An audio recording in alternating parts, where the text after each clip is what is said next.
Hello, my friends. I'm Rick near Sea of the Table, working and looking at Battletech's The Mercenary Life. And of course, there's Gray and White Mama. She's been laying on my table for the last 45 minutes, getting in the way.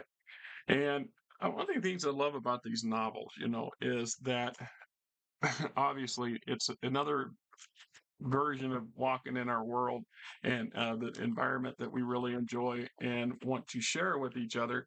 And it really helps to give us the view of the feel, what I call flavor of the setting.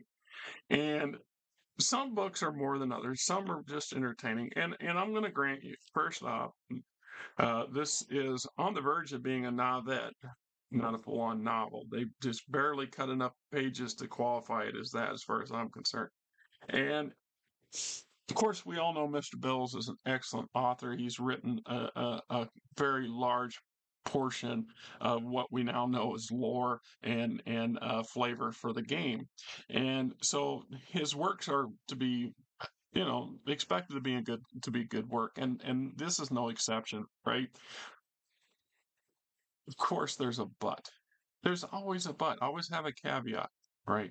But start with Mercenary Life. So what we have is actually a series of short stories that are interconnected, and the idea being is we see the lead up to the formation of, and then more or less a brief life view of a small mercenary company in the BattleTech universe, in the Innersphere. And we follow them from various stages and elements of their creation, and it's a very useful endeavor because it gives you a full-on taste of what most small mercenary units deal with as part of their existence.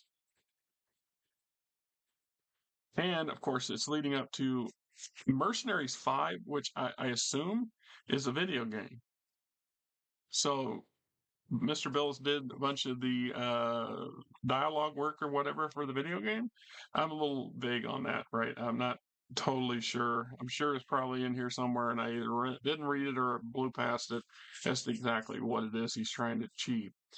That said, one of the things about this particular novel, this collection of short stories, that sets it apart from just about any other novel I've written, or I've read that was written for BattleTech or in general, is that Mr. Bills put postscripts at the end of the end of conclusion of each short story. Why does that make a difference? Well, it gives me, a wannabe writer, some insight into Mr. Bill's process of writing and his creativity process of thinking beyond the short story. Because part of the thing that brings characters to life in general and settings to life as a rule is how much we can envision ourselves in that position or in that role. And to understand how the characters get to where they are is rarely ever in the stories themselves. So generally speaking, and I know this from firsthand experience, if you write 30,000 pages, and I'm guessing we're talking in the 40,000 range in here, I know the formula, so I could actually figure this out fairly quick if I wanted to. Roughly on the normal font size print, if you were to count word for word, there's about 310 words per page each. So if you estimate it 310 words per page, and then you just take the page count, there you go. That gives you a quick generalized idea of how much the word count was. So it gives us some envisions into his thought process, the creation process, and how they interlink with the stories, and how, in some cases, interactions within the stories themselves lead themselves to something else. So, for example, the character of Dawson. The character of Dawson is introduced early on, and he's a very likable character with some flaws. And he's introduced in such a way, in enough way that we get a little bit of connectivity to Dawson. And so later in the book, when he dies, and spoiler alert, if I'm doing a review, you assume there's spoilers. If you don't like it, tough. Don't look at the damn reviews. Most of y'all are gonna click off by now anyway. So anyway, so the Dawson character originally was only meant, according to Mr. Bill's notes, it was only meant to be a one-off. It was supposed to be in and then out. And then he carried over because he developed something in the personality, or the character allowed the story to continue moving forward at some point. Anyway, he showed that character some more life than he expected, just like certain characters he expected to die early on, he chose not to, and it makes a difference.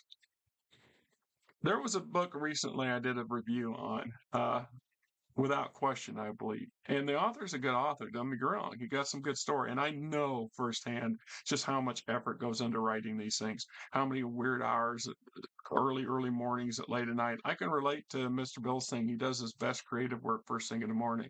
And I actually can make that assumption, or that I do the same thing. I've had plenty of times where I couldn't get through something at nighttime, and then I come back the next day or in a couple of days, and it just kind of an epiphany wakes up, and it takes off. It's just like character development.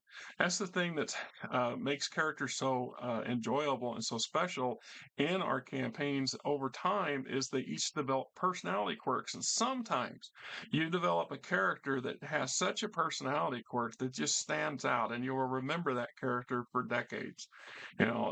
That's kind of how it plays out. So it's the same with writing a book. A lot of times you have an idea. Mr. Bill's had an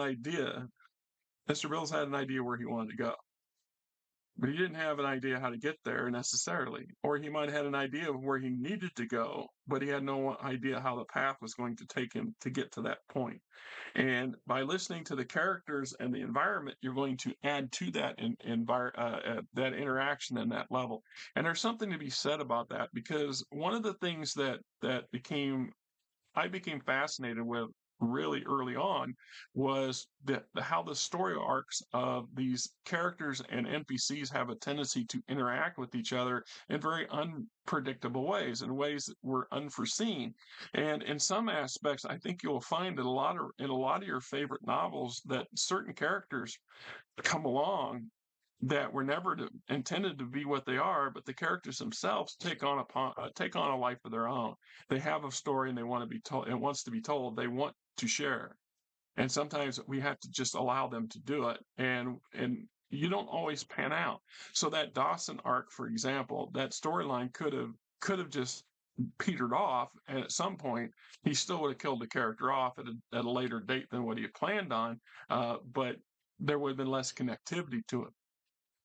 As his character develops, at a crucial point, this is when we have that crucial interaction. And his death has further impact because it didn't just up and disappear; it carries forward and further into the novel, because the at the end of the novel, the final death, which can be said was kind of planned, and I don't know. You'd have to ask, Randall. I have to ask you whether that was a planned death or not for the primary character. And sometimes we set out with a plan, and the plan does not come to fruition. And other times we'll have a scenario create itself, and the story will drag us along as the writer. And we are actually a passenger in the vehicle while it's careening down the damn mountainside, deciding whether or not we're going to, how this is going to end. And it can be quite surprising.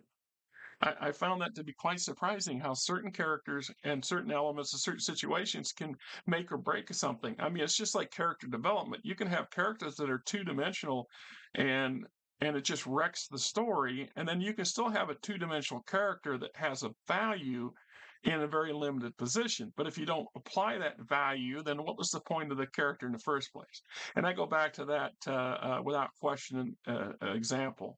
I believe, and I said that at the end of the review I did on the book, that I felt that it was a bit rushed, and that there was actually intentions for a much longer book, because it has the feel of two separate books being shoehorned together, and or more than two. And then that latter end, when we bring in the horse's ultimate bad guys, or no, not the horses, the Falcons, Mulvina holdouts. They were so two-dimensional, so boring, so predictable. It ruined the scenario. I mean, their whole point, their whole impact was lessened and cheapened than what it was. It's just like the way the primary character avoids death by faking a death. In such an unclan-like way. No offense there, sir. You kind of botched that, and I felt in part it was because that last short book was pressed, was hurried. It was like you were intended for it to be a much bigger series, and then got pressed by the editorial staff and the publishing staff to get off your laurels, or to tighten things up, or to shorten things up so we can get it in print. That happens. That is also part of the challenge. So having the these postscripts with Mr. Bill's thoughts and opinions and reasoning for doing what he was doing, that is invaluable, right? So I had one here where I got, right. So yeah.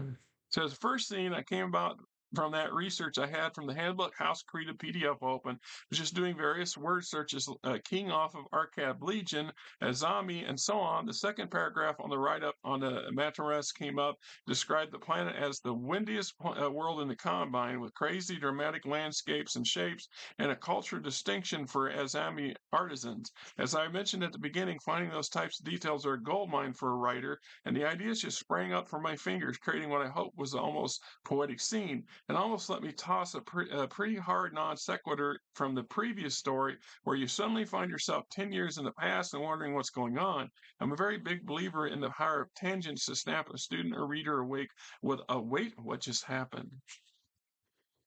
This is the sort of stuff I'm talking about. If you don't know what I'm talking about, that's good. Okay. But if you know what I'm talking about, you're wanting to write, you're attempting to write, you wish to be, you are a writer, you understand exactly what Mr. Bills was saying there, and just how wonderfully chaotic these characters can be if we let them. Just saying.